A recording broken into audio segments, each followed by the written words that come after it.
selesai kemarin dan akan membahas tentang Perserikatan Bangsa-Bangsa atau yang bisa disebut PBB. Kenapa organisasi itu ada? Waktu itu adalah Perang Dunia Kedua. Jadi perang itu terjadi setelah Perang Kedua tahun 1940. Kenapa ada Perang Dunia Kedua? Berarti ada angka 1 sebelum 2. Ketika sedang perang ke-1, semua menyerah. Lahirlah PBB. Tujuannya untuk mendamaikan, tapi sayangnya tidak damai. Akhirnya membuat lagi organisasi yang bernama PBB. Karena ketidakberdayaan mereka sehingga ingin damai, salah satu yang mengawali PBB adalah Franklin, presiden ke-32 dari Amerika Serikat, dan dibuatlah PBB. Namun waktu itu tetap ada dua paham, ada komunis dan liberalis. Ketika mereka menghimpun PBB yang diusulkan oleh Franklin, namun tetap berperang. Aku mau ngajelaskan.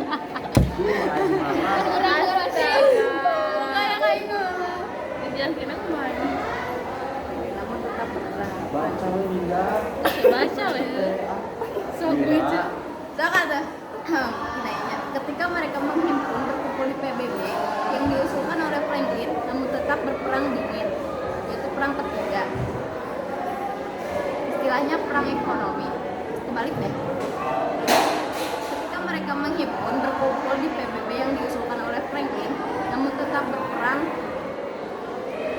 istilahnya perang dingin. Kenapa ada perang ekonomi? Karena adanya komunis dan liberalis. Akhirnya ketika ekonominya berbeda paham,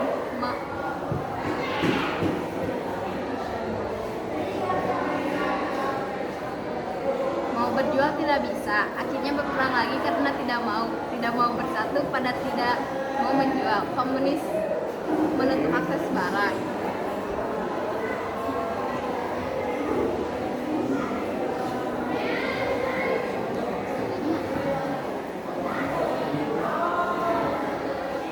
Apa peran Indonesia di situ?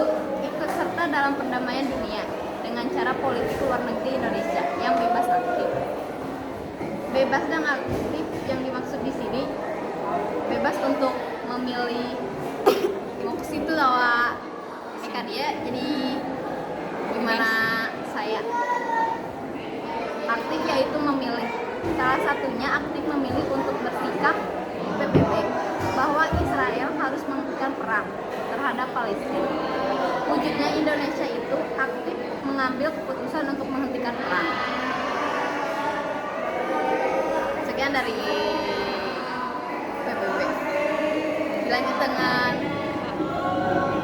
selanjutnya KA atau Konferensi Asia Afrika. Konferensi Asia Afrika adalah pertemuan antar negara-negara Asia dan Afrika yang diadakan pada tahun 1955 di Bandung, Indonesia. KA adalah gagasan yang lahir dari perasaan senasib sepenanggungan antara negara-negara di kawasan Asia dan Afrika sebagai dampak dari Perang Dunia II. Selain itu, KA juga merupakan bentuk solidaritas negara-negara perwakilan untuk berupaya menghapus penjajahan dan dari negerinya dan negeri di sekitar Asia Afrika. Latar belakang terbentuknya KAA karena adanya kesamaan nasib antara negara di kawasan Asia Afrika, yaitu sama-sama pernah dijajah. Akibat dari penjajahan tersebut membuat rakyat Asia dan Afrika mengalami kemiskinan dan keterbelakangan. Hal inilah yang menyebabkan terbentuknya KAA. Tujuan dibentuknya KAA adalah untuk mempromosikan kerjasama antar kedua belah wilayah dalam memerangi kolonialisme, mengembangkan perekonomian dunia, dan memperjuangkan perdamaian dunia. Manfaat KAA 1. Pemberdayaan diplomatik. Konferensi ini memberikan panggung besar bagi Indonesia untuk memainkan peran penting dalam diplomasi internasional. Sebagai tuan rumah, Indonesia mampu memperkuat posisinya sebagai pemimpin di antara negara-negara Asia dan Afrika. 2. Penguatan kedaulatan dan kemerdekaan. Partisipasi Indonesia dalam konferensi ini menegaskan kembali komitmen negara ini terhadap kedaulatan dan kemerdekaan. Sebagai salah satu negara pendiri, Indonesia pemimpin dalam menolak kolonialisme dan imperialisme, mencerminkan nilai-nilai yang mengakar dalam perjuangan kemerdekaannya. Tiga, peningkatan profil internasional. Konferensi ini meningkatkan profil internasional Indonesia, menempatkannya sebagai pemimpin di dunia berkembang. Partisipasi aktif dalam konferensi ini memberikan pengakuan global terhadap peran dan kontribusi Indonesia dalam perjuangan negara-negara berkembang. 4. Terbentuknya dasar kebijakan non-blok.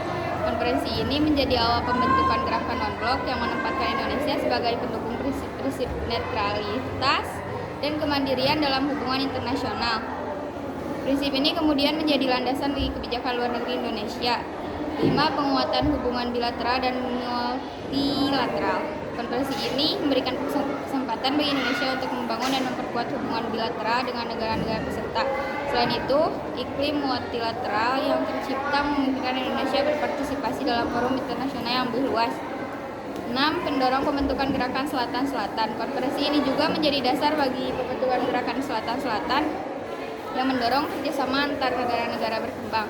Hal ini memberikan Indonesia peluang untuk berkolaborasi dalam bidang ekonomi, sosial, dan politik dengan negara-negara sebaya. 7. Penguatan hubungan bilateral dan multilateral. Peran Indonesia dalam konferensi ini membentuk identitas dan karakter diplomatik negara ini.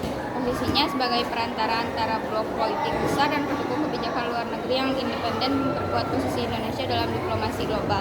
8. Pengakuan terhadap pembebasan diri. Konferensi ini memberikan pengakuan dan dukungan internasional terhadap proses pembebasan diri Indonesia dari penjajahan kolonial. Ini memberikan legitimasi global terhadap kemerdekaan Indonesia. 9. Deklarasi Bandung sebagai landasan nilai.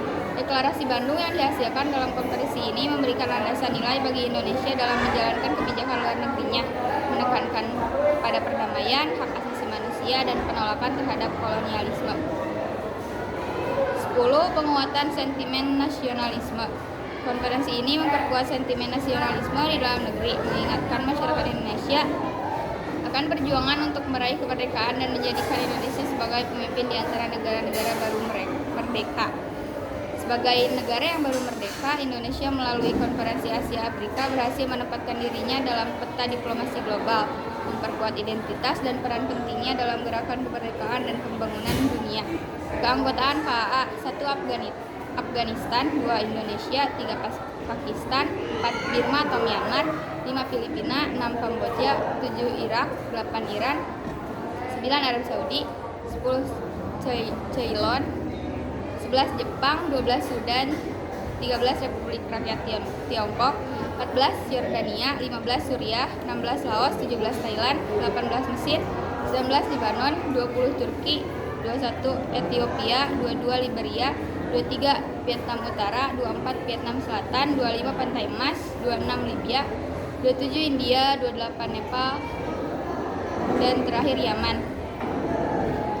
Peran KAA di Indonesia: 1. Diplomasi perdamaian, 2. Penghapusan kolonialisme dan imperialisme, 3. Kerjasama ekonomi dan pembangunan, 4. Pendekatan non-blok, 5. Pentingnya konferensi bagi Indonesia, 6. Solidaritas dan dukungan kemerdekaan, 7. Penguatan hubungan regional dan internasional.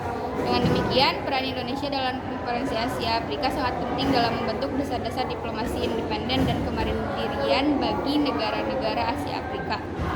Terima kasih. Sekian dari kami. Wassalamualaikum warahmatullahi wabarakatuh.